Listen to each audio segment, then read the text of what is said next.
대통령이 체포되면 모든 게 끝이다. 김정식 터닝포인트 대표. 예, 자유일보입니다.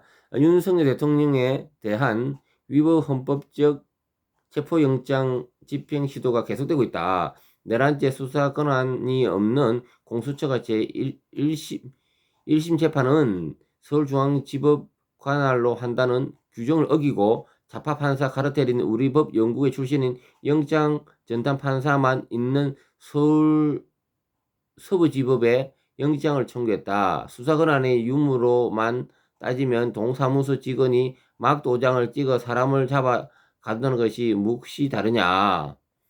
이러한 사항의 보수 진영의 내 일부 인사는 어쨌든 법원이 영장을 발부했으니 법치주의를 지키기 위해 대통령은 당연히 영장을 응하는 모습을 보여야 한다는 주장을 하기도 한다.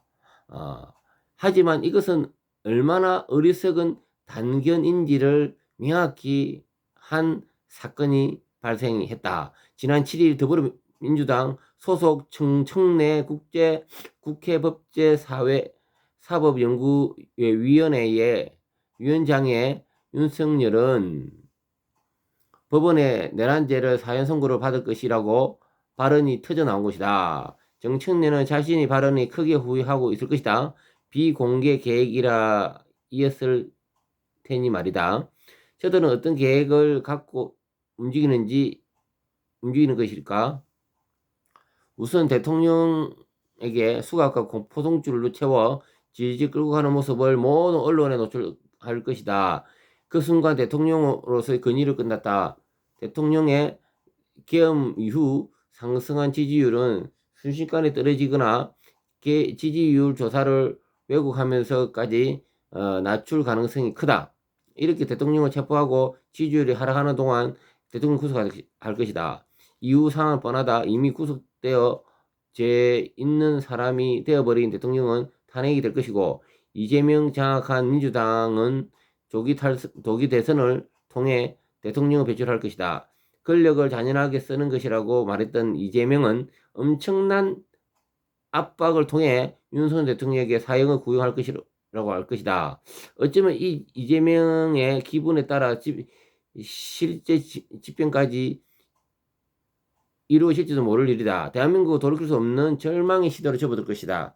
박근혜 대통령의 탄핵을 통해 이미 알고 있는 사실이지만 대통령 탄핵 이후에 모든 계획은 무의미하다. 그저 적폐로 몰려 광장에서의 외침조차도 무의미해질 뿐이다. 막을 수 있을 때 막아내야 한다. 대통령 체포되면 이후 모든 계획이 끝이라는 생각으로 최선을 다해야만 한다. 공수처는 경호처의 몇 배에 달하는 강력 마약 범죄 전담수사팀까지 동원해 체포영장을 재집행하겠다고 한다. 한 번만 더 막아내면 세 번은 쉽게 시도할 수 없을 것이다. 관저 앞에 수많은 시민이 모여들었지만 그저 사람이 많이 모인 것으로 만족하는 투쟁은 무의미하다. 실제로 저들이 악의를 막아낼 수 있는 충분한 힘이 응축되기를 간절히 소망한다. 감사합니다. 김동수TV였습니다.